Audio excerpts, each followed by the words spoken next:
We're revealing 35 hidden truths that redefine what you think you know about Florida. From unstable foundations beneath its postcard neighborhoods, to wildlife adapting to suburbia, and secrets buried beneath highways and beaches, this list uncovers the real forces shaping the Sunshine State. These are not just facts, they are the pieces that complete Florida's dangerous, ancient, and fragile puzzle. Ready to see how deep the risks go? Let's begin with number one, the very bedrock that puts all of Florida on uncertain ground. Beneath Florida's surface lies a foundation of limestone, stretching thousands of feet deep and riddled with hidden voids. Rainwater, slightly acidic from carbon dioxide in the air and soil, seeps downward and dissolves this soft rock over time. The result is a landscape pocked by underground caverns and channels, what geologists call karst terrain.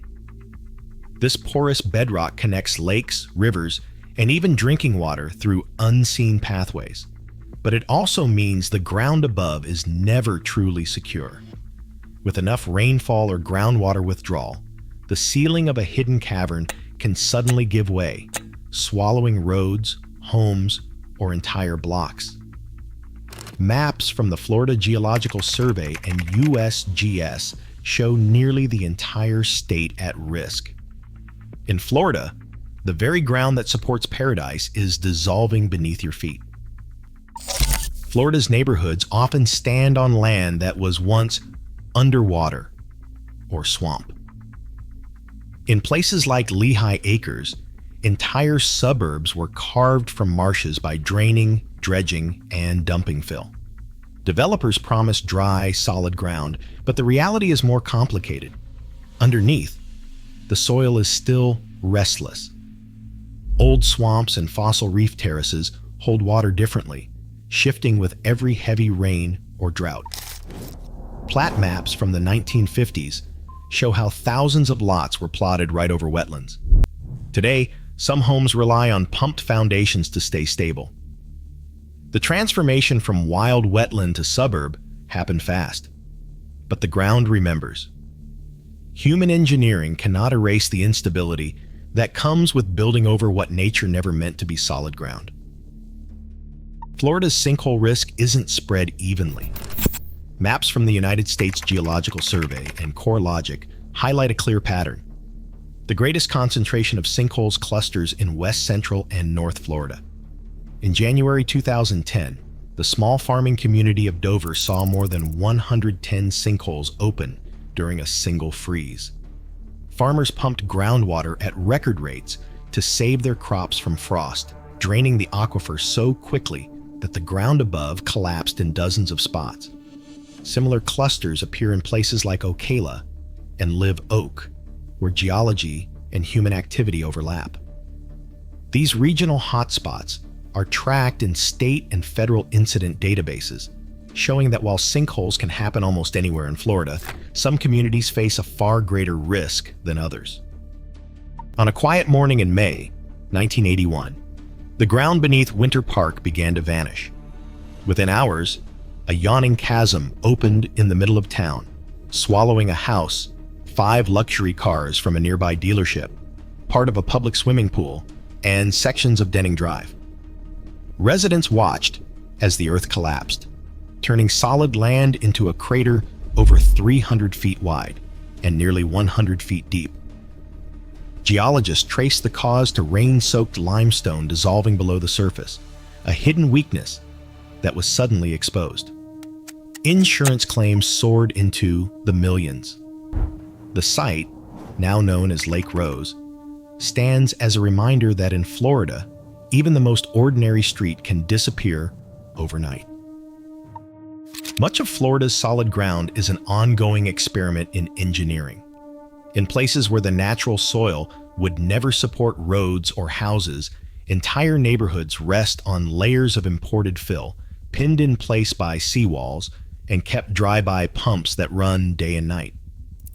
Municipal permits track thousands of active dewatering systems, quietly removing groundwater to keep foundations from shifting or flooding.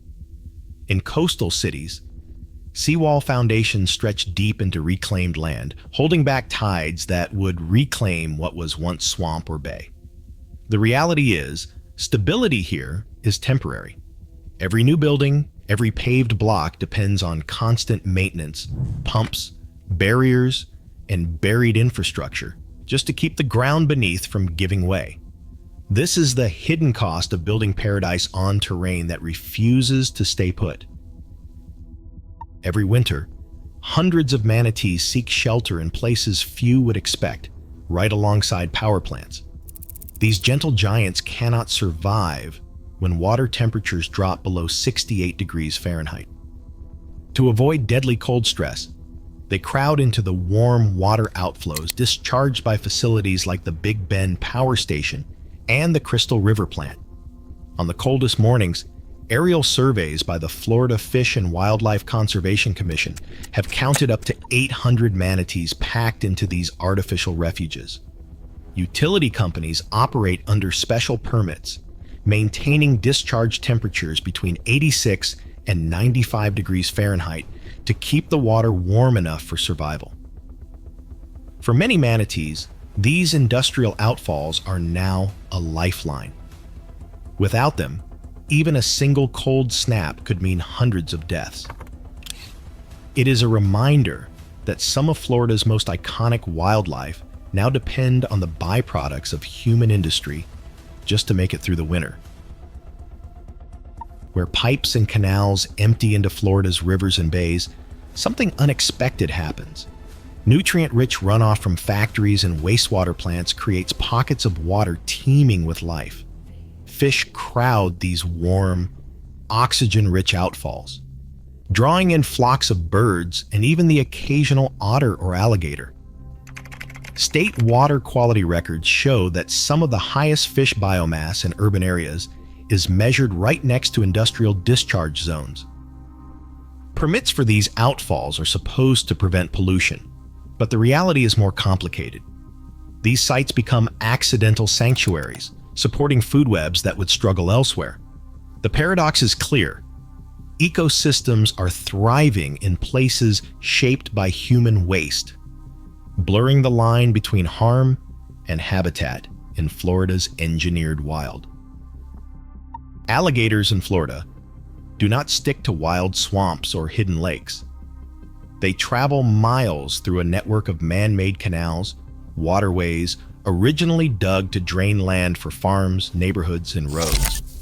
These canals slice across the state, linking wetlands, retention ponds, and even golf course lakes. Florida Fish and Wildlife Conservation Commission trackers have followed alligators using these engineered corridors to move between habitats, sometimes crossing under highways and right into the heart of suburbia. GIS mapping overlays show how canal construction has expanded the range of large reptiles, making backyard sightings more common far from any natural river. For alligators, every drainage ditch or stormwater canal is a potential highway, connecting wild spaces to the edges of daily life. A homeowner opens the back door and finds a 6-foot alligator drifting in the pool, jaws just above the water line. Calls like this are logged every day by the Florida Fish and Wildlife Conservation Commission. The state's nuisance alligator program fields over 15,000 removal requests each year, a number that has been rising steadily as new subdivisions push into former wetlands.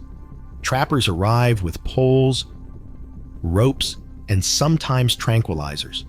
They haul the animal out before it can slip away or threaten pets. For many Floridians, the sight of an alligator sunning on a patio or lurking in a backyard pool has become routine. These encounters are a direct result of wild animals adapting to artificial lakes and canals, turning suburban backyards into the new edge of the wild. The line between home and habitat is now razor thin. Florida's alligator population once hovered near extinction. By the 1950s, fewer than 5,000 alligators remained, hunted relentlessly for hides and meat. Today, more than 1.3 million alligators roam the state, an astonishing comeback tracked by the Florida Fish and Wildlife Conservation Commission. Biologists from the commission use a mix of aerial surveys, nest counts, and habitat models to estimate numbers and monitor trends. This recovery is hailed as a conservation triumph, but it brings a new set of challenges. With alligators now common in lakes, canals, and even city ponds, managing their booming numbers has become a delicate balancing act. Florida holds more alligators than anywhere else on Earth, a living reminder that restoring a species can reshape the entire relationship between people and the wild. Long before palm trees and pastel condos, Florida was a cold, grassy savanna teeming with giants. Mastodons, ancient relatives of elephants, roamed in herds across open plains, pulling up shrubs with trunks and tusks. Giant ground sloths lumbered through the undergrowth, some as tall as a minivan, using massive claws to strip leaves from trees. Alongside them moved saber-toothed cats, prehistoric horses, camels, and dire wolves, all adapted to a climate that was cooler and drier than today. According to paleontologists at the Florida Museum of Natural History, these megafauna thrived here during the Pleistocene, from about 2.6 million to 11,700 years ago. The evidence of this lost world still rests beneath modern neighborhoods, a reminder that Florida's story stretches far deeper than its beaches and theme parks. Construction crews in Florida sometimes dig up more than just dirt. As new roads and neighborhoods spread across the state, workers have stumbled onto bones from mastodons, giant ground sloths, and prehistoric horses, remnants of an ancient world buried beneath the asphalt. State transportation records document project delays when fossilized remains were uncovered and paleontologists were called in to inspect the site before work could continue.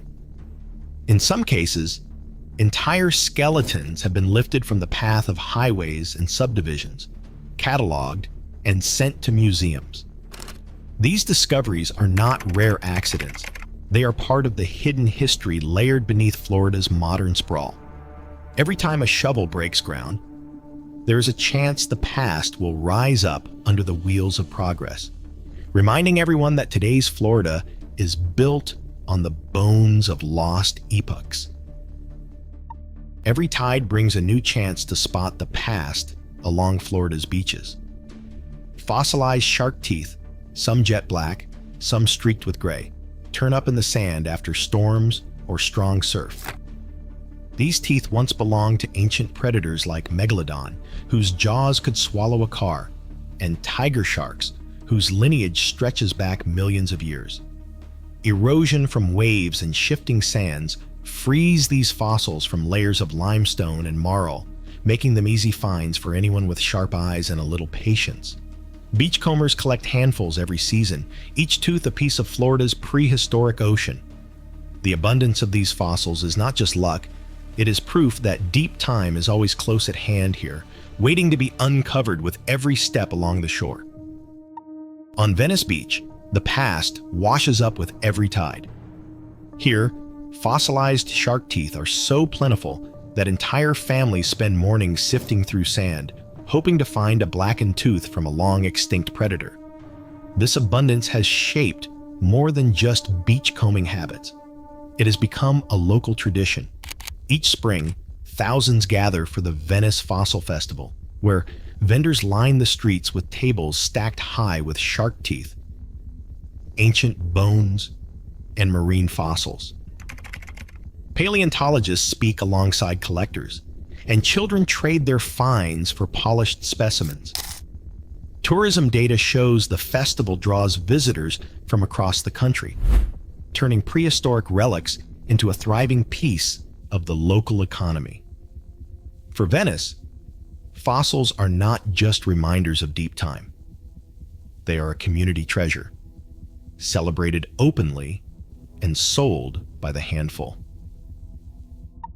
Beneath every Florida street and skyscraper, the ground holds a record of worlds stacked atop each other.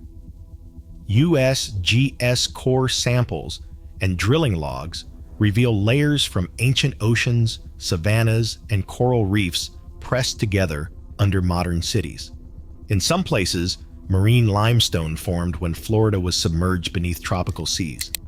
Above that, sandy soils and fossil beds mark the age of mastodons and giant sloths. Higher still, remnants of ancient reef terraces and swamp deposits lie hidden beneath sidewalks and highways. This palimpsest of deep time isn't just academic. It shapes how water moves, how sinkholes form, and even where springs burst to the surface. Every new well or foundation cuts through millions of years, exposing a state built on the shifting memory of prehistoric eras. Florida holds a world record with more than 700 documented freshwater springs, according to the Florida Springs Institute. These springs are scattered from the Panhandle to the Central Peninsula, each one a natural outflow where groundwater from the Floridan Aquifer surges up to the surface. Silver Springs, Rainbow Springs, and dozens more dot the landscape, supporting rivers, wetlands, and entire ecosystems. Scientists classify springs by their magnitude, and first magnitude springs discharge at least 64 million gallons of water per day, making them some of the largest on the planet. The sheer number and size of these springs set Florida apart from every other state and from most countries. This abundance forms the backbone of Florida's freshwater system, but the story of how much water they release and what threatens their future runs far deeper. Every day, Florida's springs pour out a staggering volume of water, more than 8 billion gallons according to measurements by the U.S. Geological Survey. That's enough to fill over 12,000 Olympic-sized swimming pools, or to rival the daily flow of some major rivers. This water surges up from the Floridan Aquifer, traveling through limestone channels before spilling into rivers, lakes, and wetlands. The flow is not constant. It rises and falls with seasonal rains and groundwater use, reflecting the delicate balance between natural recharge and human demand. Gauges at Silver Springs, Wakulla Springs, and Rainbow Springs track these fluctuations, revealing how quickly the system can respond to drought or heavy pumping. The sheer scale of this discharge connects the hidden world below to every surface ecosystem, and it sets the stage for the vast flooded caves and deep spring basins that follow. Wakulla Springs plunges more than 100 meters below the surface, forming one of the deepest freshwater spring basins in the United States. At the bottom, the entrance to a labyrinth of submerged caves opens into darkness. It has been mapped by the Woodville Karst Plain Project, whose divers have spent decades exploring and charting these flooded passageways. Technical dive logs note record-setting descents, with explorers navigating narrow tunnels, blind turns, and immense underwater chambers that stretch for miles. Every meter reveals a hidden world, carved by water over millennia, connecting the surface to a vast, flowing aquifer far below. The true scale of Florida's underground is only now coming into focus, thanks to those willing to descend into its deepest, least forgiving places. Under the surface, Florida contains one of the world's largest networks of flooded caves. Hydrogeologists and cave divers have mapped hundreds of kilometers of submerged passageways, but much more remains unexplored. These caves act as the hidden plumbing of the state, channeling groundwater from rainfall across vast distances.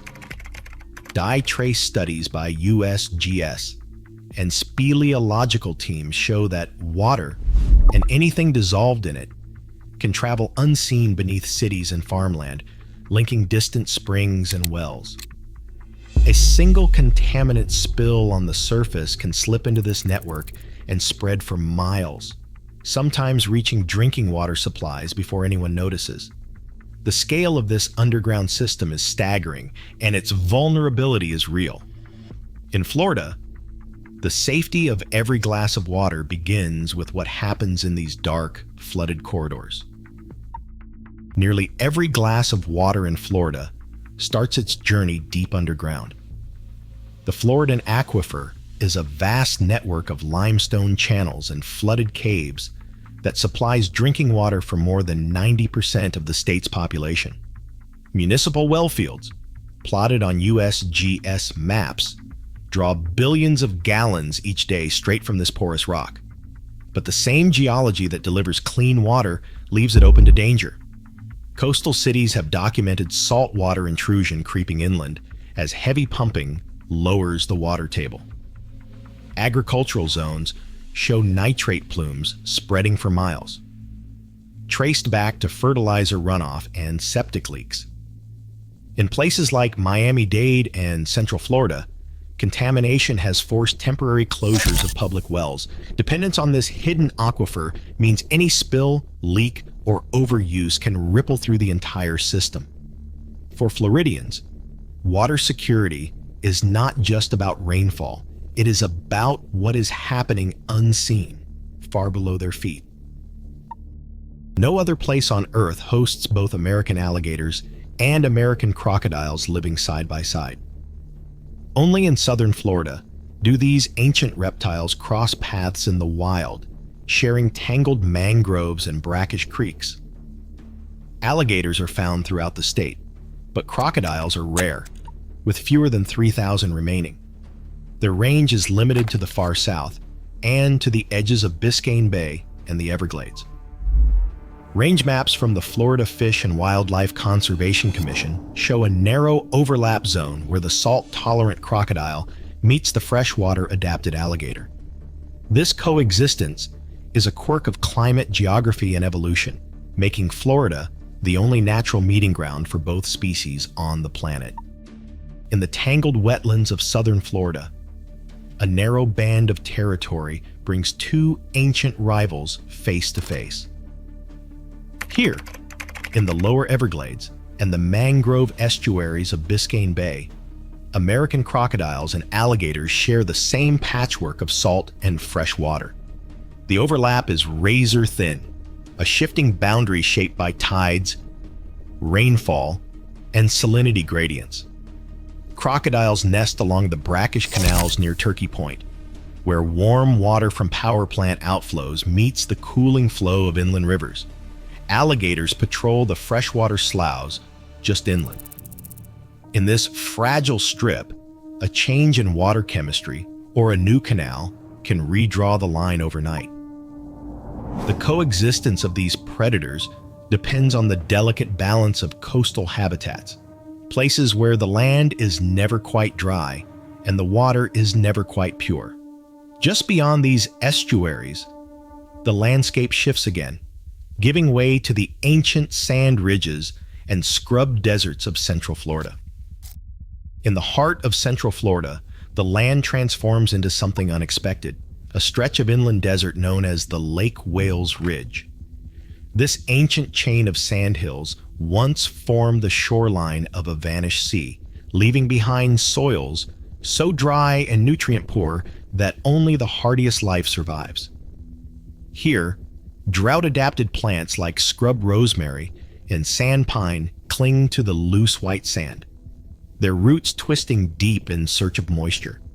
The ridge is home to species found nowhere else on Earth: Florida scrub jays, gopher tortoises, and rare wildflowers that have adapted to heat and scarcity.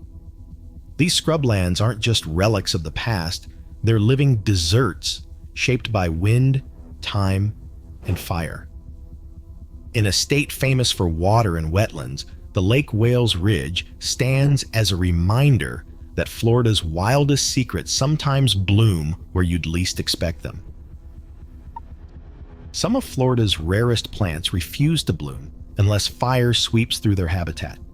On the Lake Wales Ridge, the endangered scrub lupine waits for years, its seeds buried in dry sand, until a wildfire or prescribed burn triggers a mass flowering. Archbold Biological Station's long-term studies show that without periodic fire, these plants vanish, choked out by overgrown scrub and shaded by taller vegetation. Fire clears away the old growth, releases nutrients, and cracks open seed coats, giving species like the scrub lupine a narrow window to survive. This cycle isn't just natural, it's essential. Yet every controlled burn sparks debate between ecologists and nearby residents who worry about smoke and risk.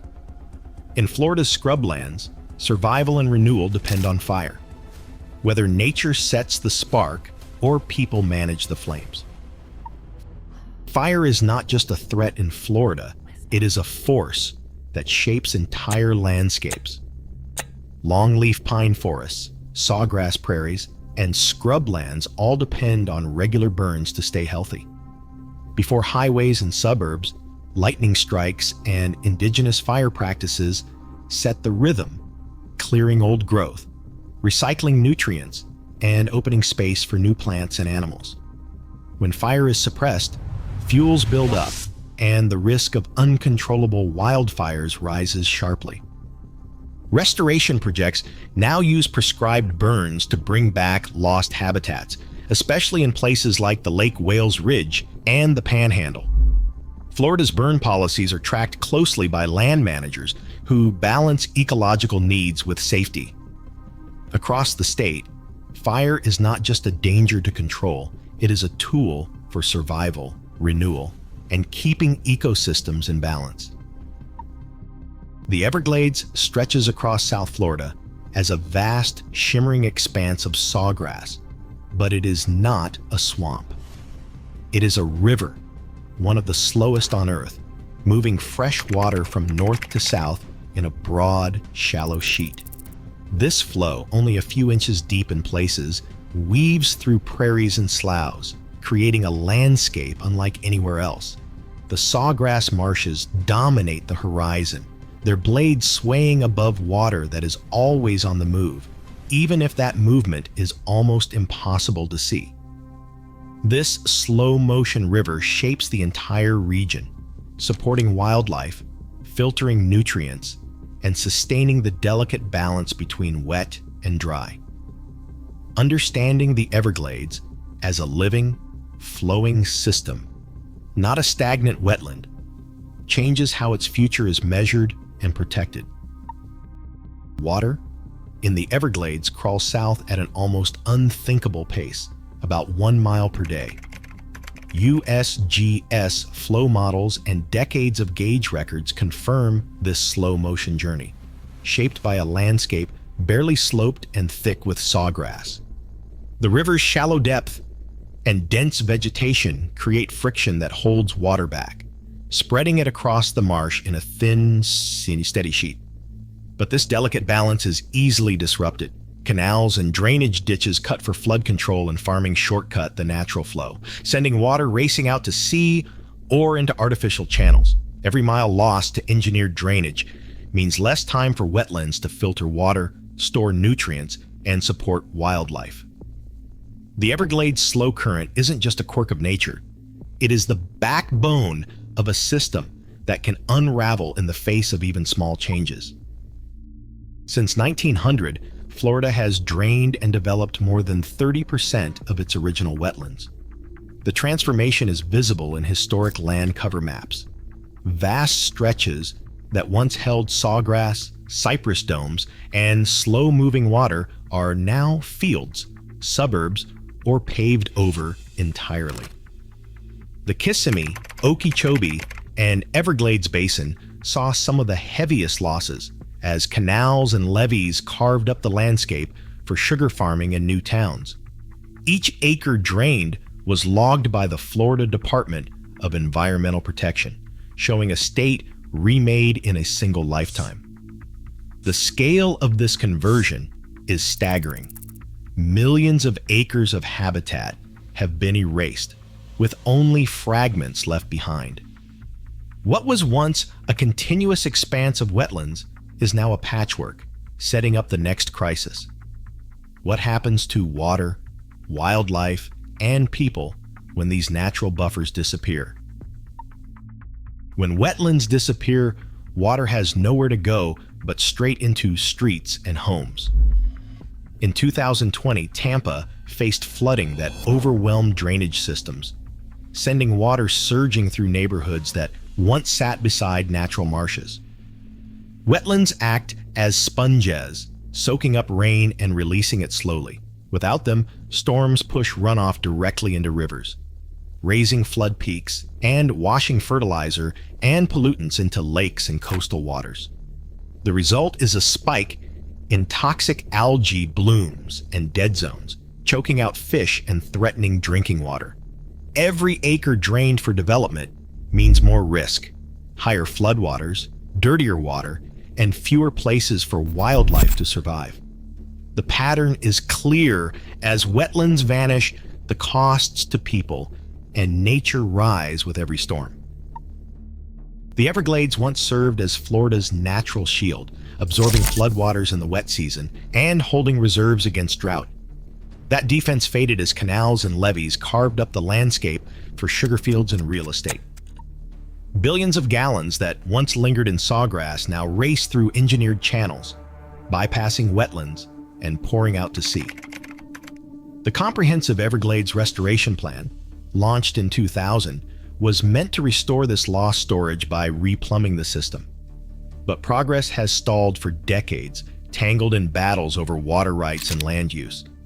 Donation records and legislative transcripts reveal a steady flow of campaign contributions from sugar interests to state lawmakers, shaping which projects move forward and which remain on hold.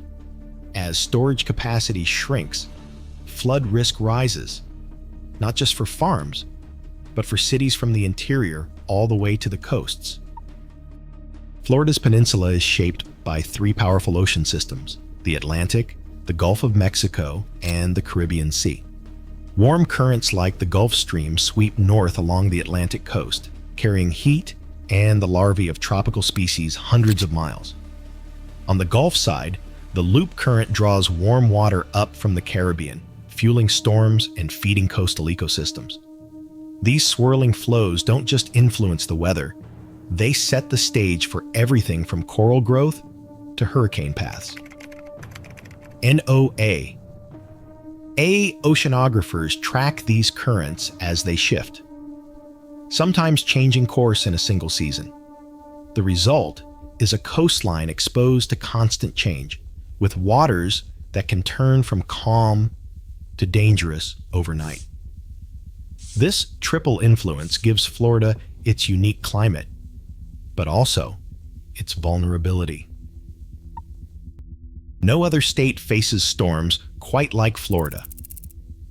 Since 1851, more than 120 named cyclones have made landfall here, more than anywhere else in the country. The peninsula's shape, jutting between the Atlantic and the Gulf of Mexico, leaves every coastline exposed. In just the last decade, hurricanes like Irma and Ian have torn across the state, leaving behind billions in damage and entire communities underwater. The National Hurricane Center tracks Florida as ground zero for United States hurricane landfalls, with records showing that nearly every county has been hit at least once. Each summer, residents brace for the season, knowing that the next storm could arrive with only days' warning. Here, extreme weather is not an outlier. It is a constant risk, shaping everything from building codes to daily life. On a summer afternoon, thunderheads tower over central Florida and the sky crackles with lightning. Satellite maps reveal a hotspot running from Tampa through Orlando, an invisible ridge where more than 50 lightning flashes strike every square kilometer each year. No other place in the Western Hemisphere comes close. The combination of warm, humid air and clashing sea breezes turns this stretch into a global lightning magnet. The National Weather Service tracks dozens of deaths and injuries in Florida each decade, many in open fields or near lakes. Lightning is not just a spectacle here. It is a deadly daily hazard.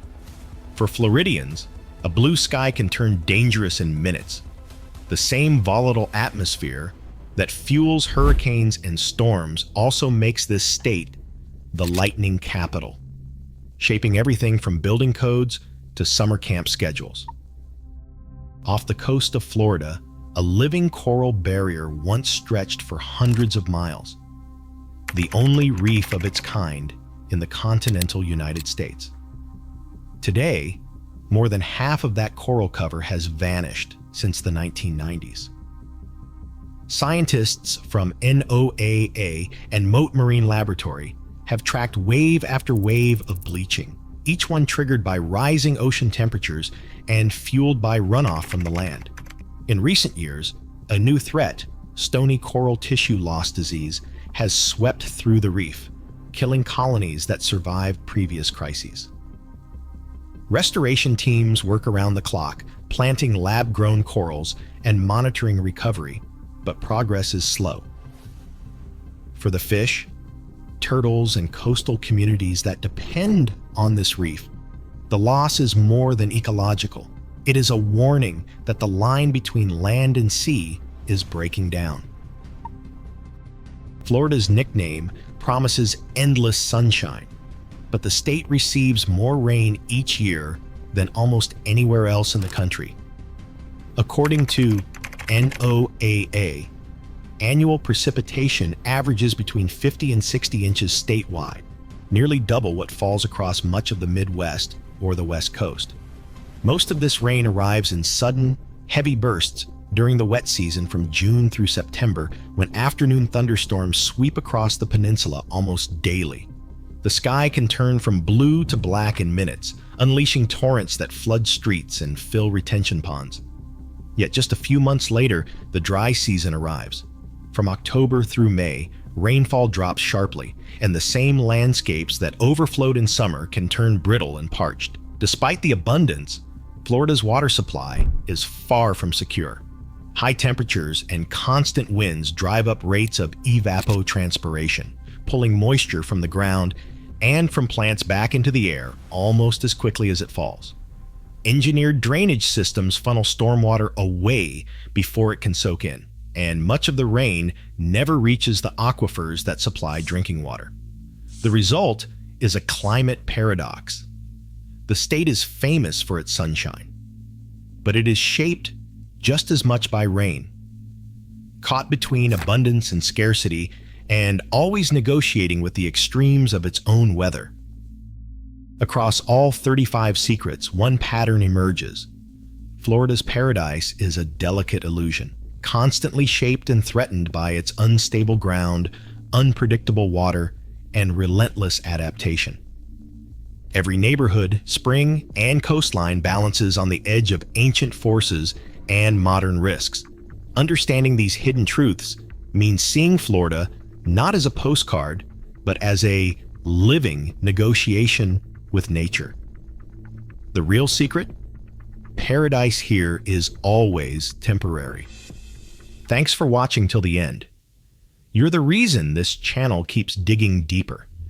If you learned something new today, hit that like button and subscribe. It helps the algorithm push this truth to more people who need to hear it. Your click doesn't just support the channel. It helps shine a light on the stories others overlook.